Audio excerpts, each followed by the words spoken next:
So in the morning session, we were having a talk whereby I talked about handling life in these crisis times.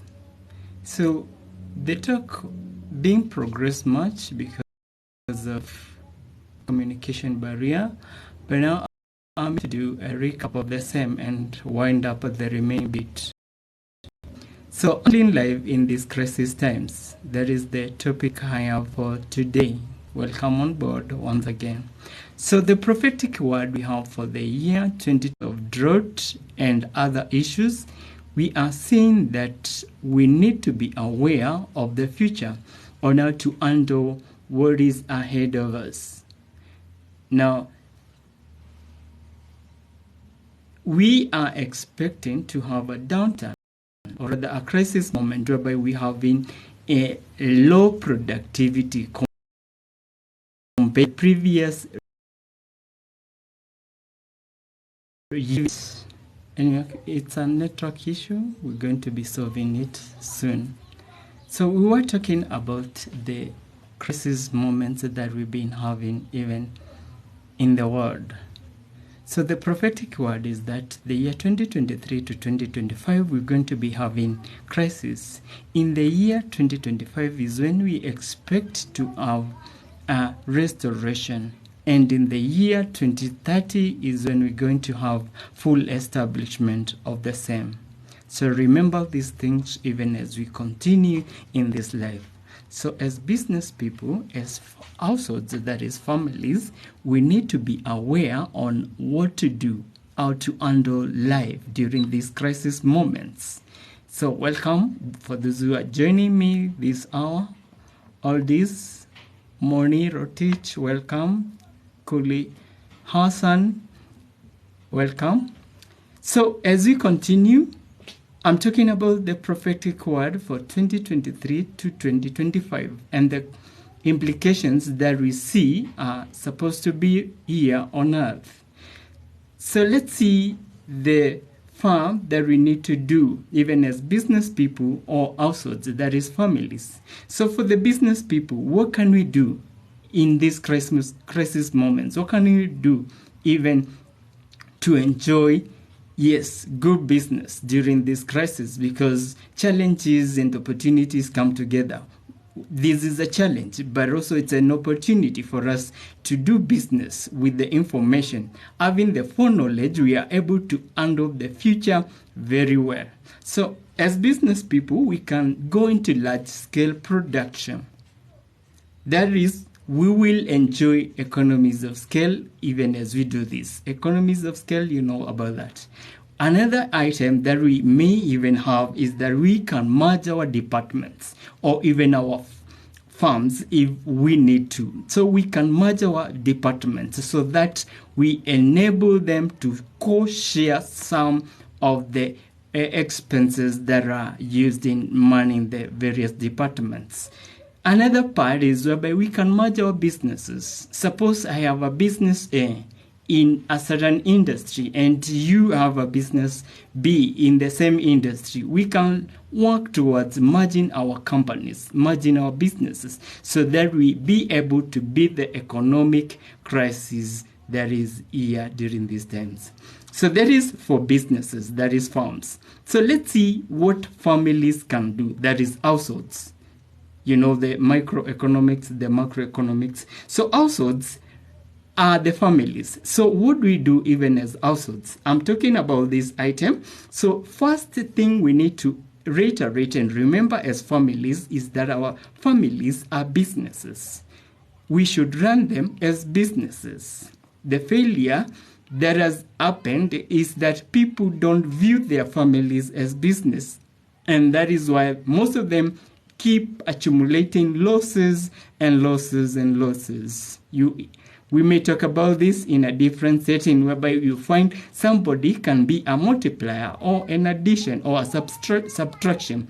Those are the effects of not viewing our families as businesses.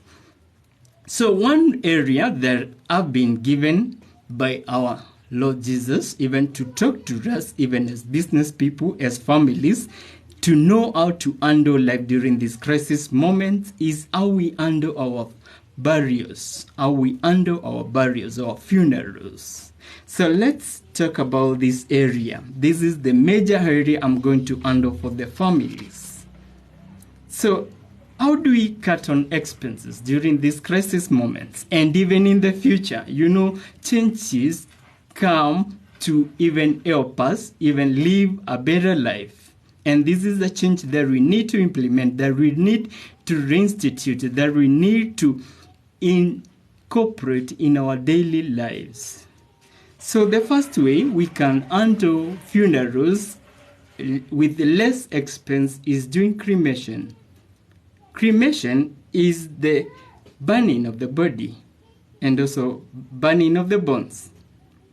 It has two stages, burning the body and then burning the bones in a special kiln, such that now the remains can either be buried at a nearby place or even a far place. Now, I'll talk about it in 1 Samuel chapter 31 verse 12. We can see the cremation of Saul and his sons' bodies. They were cremated. They burnt the bodies, but the bones, they buried them. So that is the first step we can see. It happened as a result that after they were abducted by the enemy, the enemy army, they were hanged on a wall. And then they were dead. And so it was an abomination for the Israelites to come and bury the same bodies in Israel. So they cremated their bodies and burned and buried the bones at the same place. So you can see that in that verse. So cremation is different from sacrifice of humans. Christians have a way of saying no. Yes, Christians have a way of saying no to cremation because they view it as a sacrifice. No, burning dead bodies is not sacrifice. This is normal burial procedure. So let's see the same situation whereby the burning of a human body happened. And Vivian, Ezra, June, thank you. Welcome for all those who are joining us.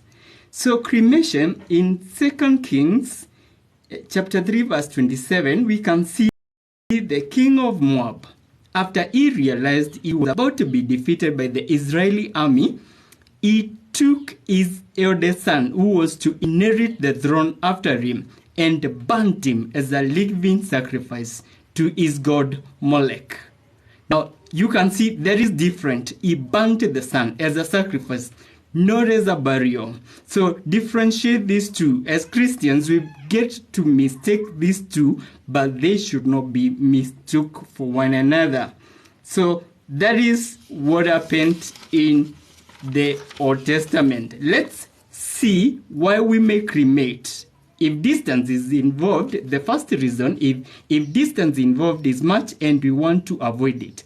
Suppose we want to move a body from the US to Africa or from Africa to the US. It may not always be necessary to move the body. We may cremate the body and fly back the portion of the ashes or all of the ashes. That way we will have much reduction of the movement of the physical body. And also expenses, but that is a different point that I cater elsewhere. Another one is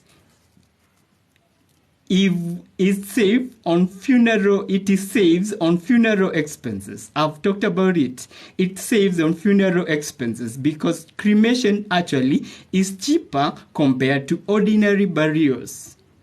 So you may think even of going into business into the same. Start your own cremation and get even the opportunity to cremate bodies. And that is a good business for those who may wish to. The other reason where we may, the third one, where we may cremate is where we lack space, land for the burial of the deceased body. For those living in towns who can acknowledge this, who can attest to me that getting burial land is quite hectic. In future, actually, it will be worse. It will be expensive. So it may need us, it may help us to even have the ability to cremate and even save on this land. Also, a fourth reason is where a highly contaminable disease had been diagnosed even to the deceased person. And that is good, and it will help us in avoiding the effects of such a body. The other way we may cut down on funeral or burial costs is the second one, is to cut down on time taken between death and the funeral process. Most of the time we fail. We take a week, 2 weeks, or even more. If we see the Jews and the Muslims and other communities that have adopted the same culture, they bury within 48 hours. Christians, we don't do that. We say we have the resources, but wait a minute. Remember, I'll talk about something that here we need to understand about burial. What it is, what it marks in the end of someone's life, in our lives. So we need to know that we can reduce the time taken between the death and the burial. If we can cut it down to the maximum, it will be, to the bare minimum, it will be an advantage for us. We will save on resources. I'm not saying we don't have resources, but I know the Muslims and the Jews are wiser enough, and they are better off financially than most Christians who may be perpetrating the same effects of burying after months or even days. So let's see another item here. Are we financially stronger than the Jews and Muslim communities? That is a question that I'm asking us.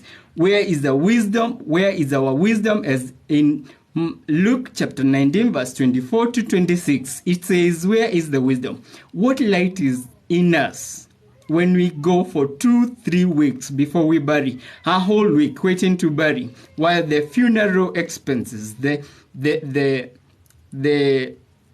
funeral services that are offered, or rather the freezing services offered by these even commercial providers, when the expenses are escalating, where is our wisdom? Business people in funeral contracting firms are reaping big time, whereas we are here facing challenges. So we need to understand this and even come to the right decisions and even take the right action. Remember, it starts with you and me. So they can operate. I'm not against funeral services. I'm saying they can live on normal profits, not super profits. Most organizations currently are running on normal profits. Super profits are not attainable in such an environment whereby we are crying, we have crisis. So for the Christian, drop the secular ideologies and other items whereby you will hear in our culture, we don't do that. In our community, we don't allow that. Let's get to the culture of the Jews. We remember we are inheriting Christianity from them. We also need to adopt this from them. The third way we can cut down on costs in funerals is to conduct funerals according to our class. Let's pull down the culture of exalting funerals, whereby I'm in the middle class, but I want to attain a funeral procession of the high class. I'm in the lower class, but I'm wanting to attain a funeral for the middle class. No, let's do the same according to our class. And even it should be cut down to the point that whereby we are even reducing much, even if we are burying in the same class. So let's see that in Ecclesiastes chapter 9, verse 4 to 6, it talks about now the importance of life. Remember that the importance of life.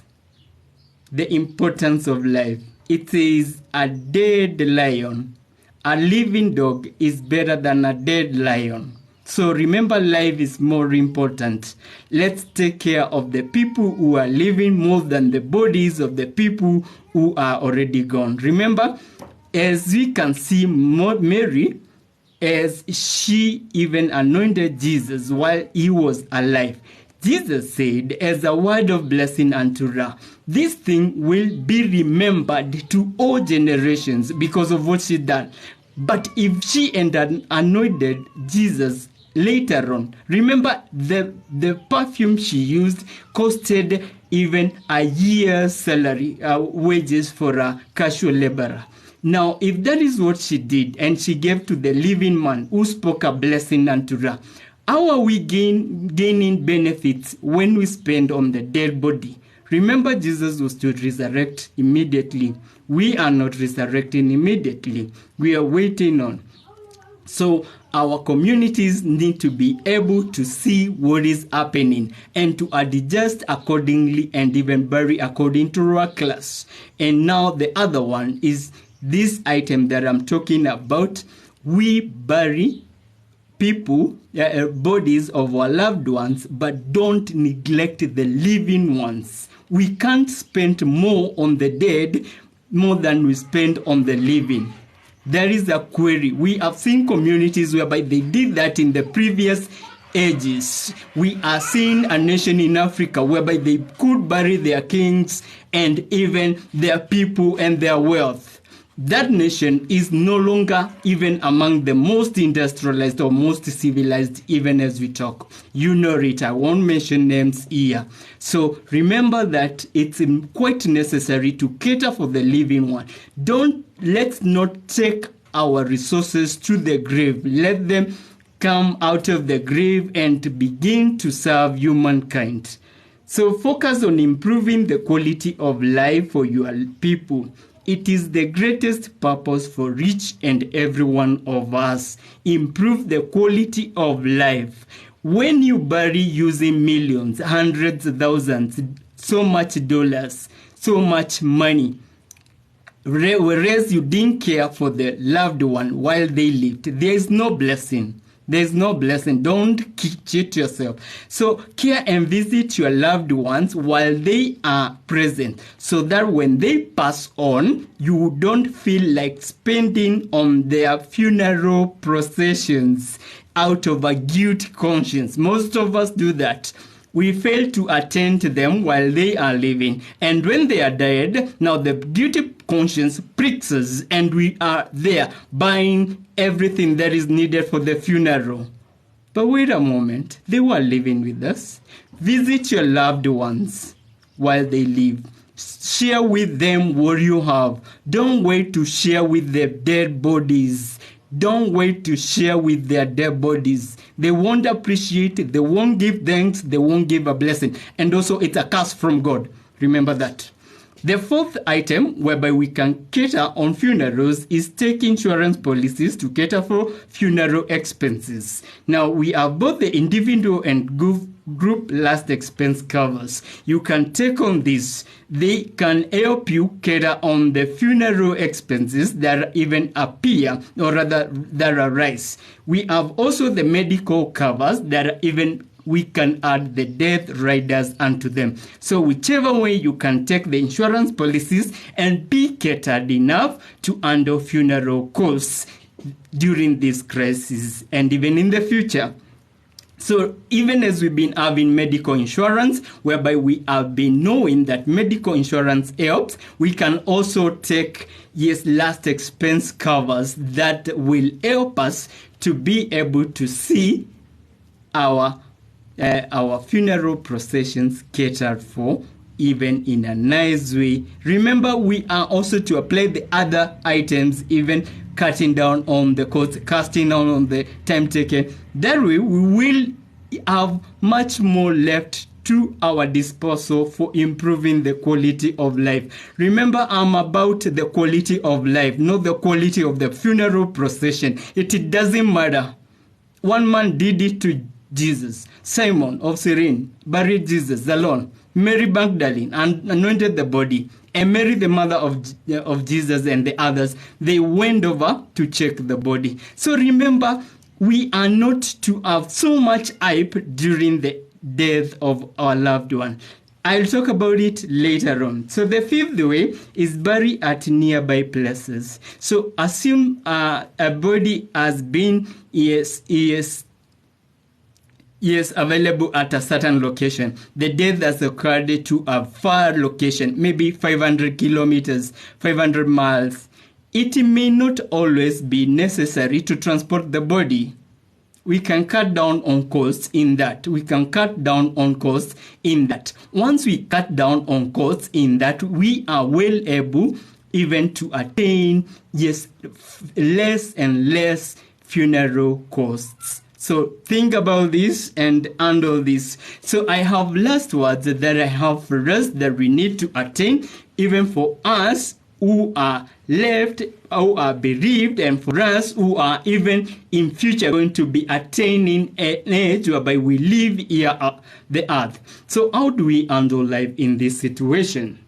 So let's have liquid minds. That is the first item that I want to talk about. Let's have liquid minds. Minds that are ready to accommodate change, because change is painful. Most of the time they say that a change is always best for a baby. The baby will enjoy the change of the diaper, but an adult will not enjoy change. They will resist it. They will confront it with a fight. They will resist it. So remember that. Let's have liquid minds, plastic minds that are able to move out of our confined, localities, or rather mindsets, to even new mindsets that will enable us to embrace the future, because the future is here and it's coming.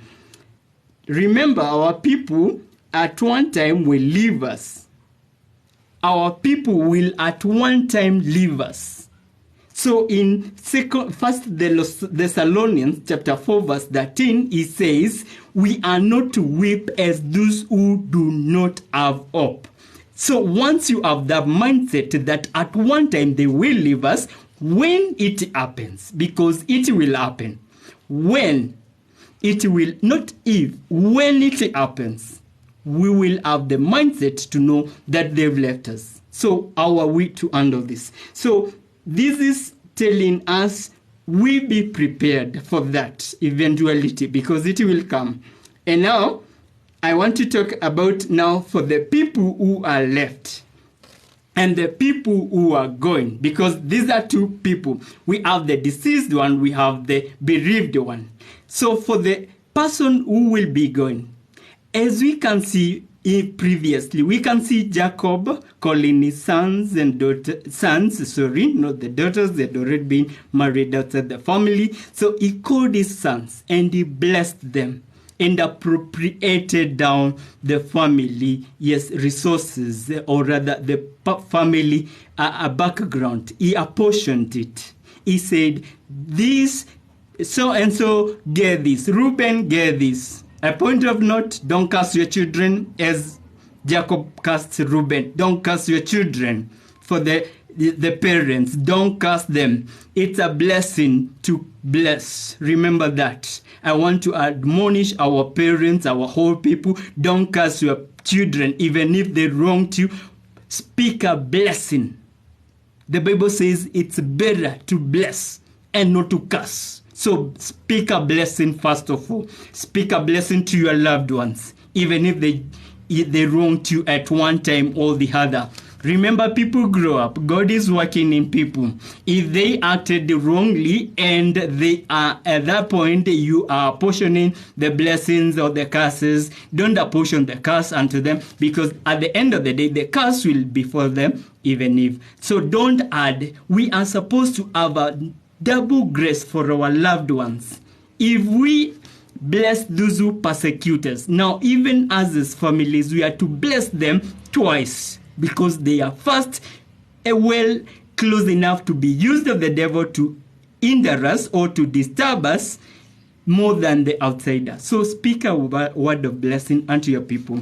And remember, when that time nears, God will be preparing you. As you walk with God, He will be preparing you. He will be showing you. Now remember to apportion the estate. Remember to call your people. Tell them, my time is near. My time is coming. I'm about to leave. So let them be prepared of you.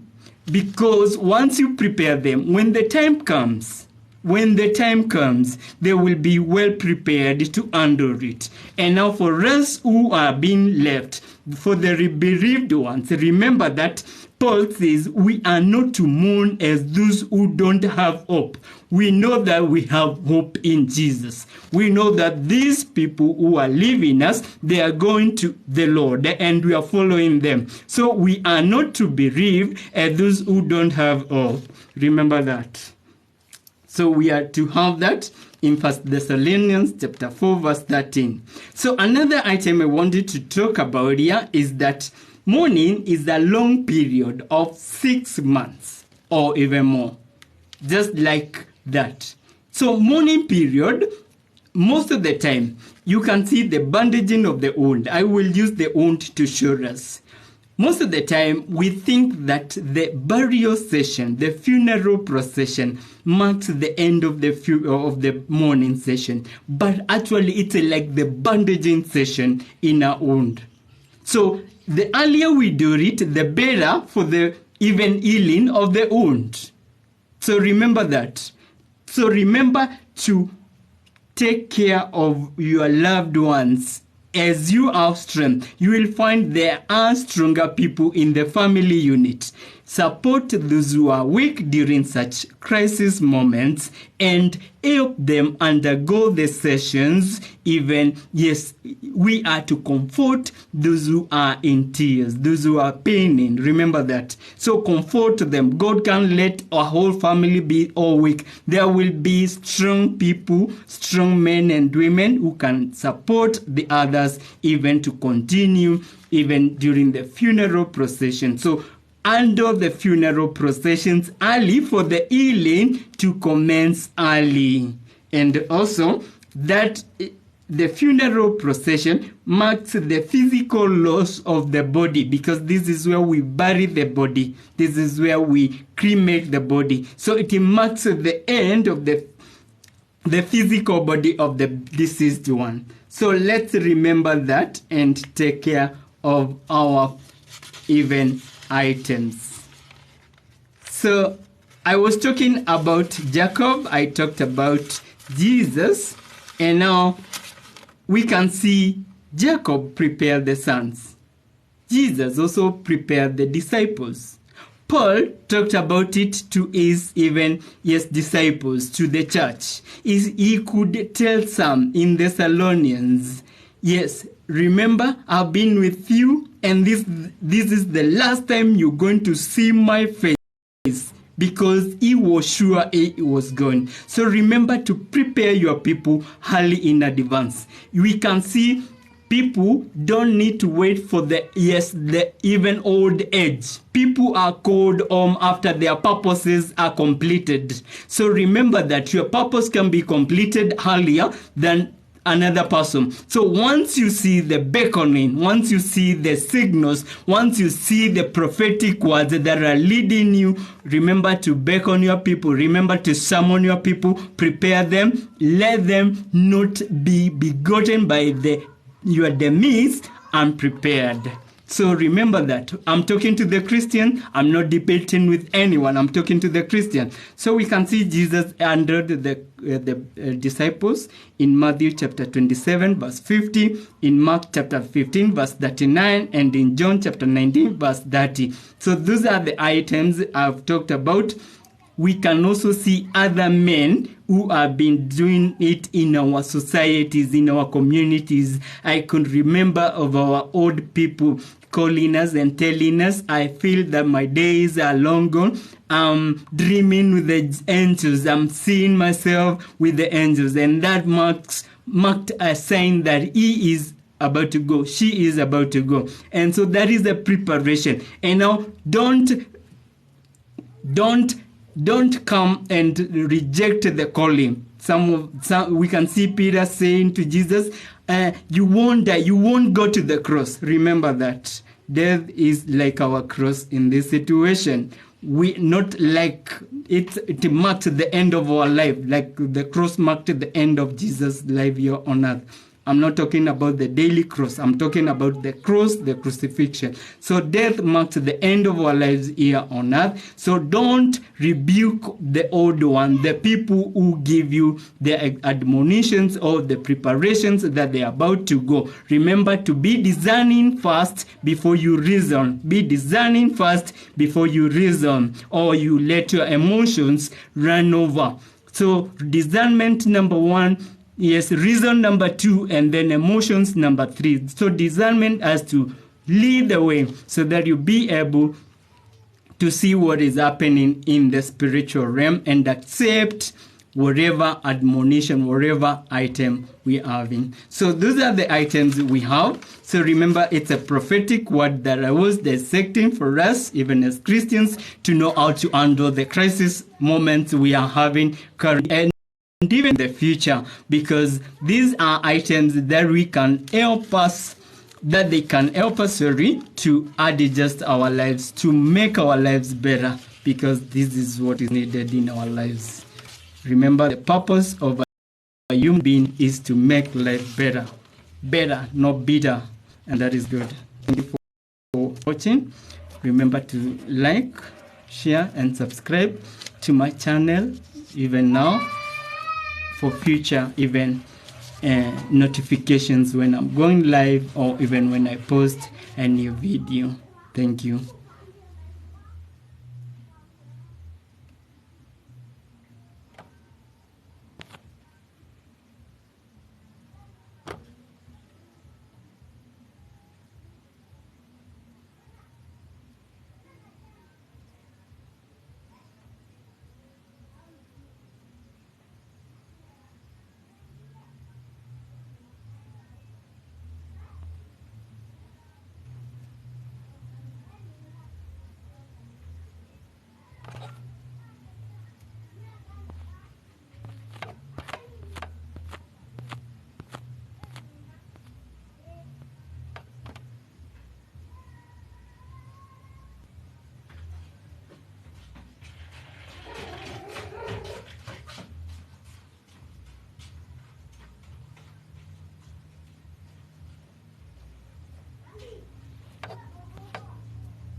And now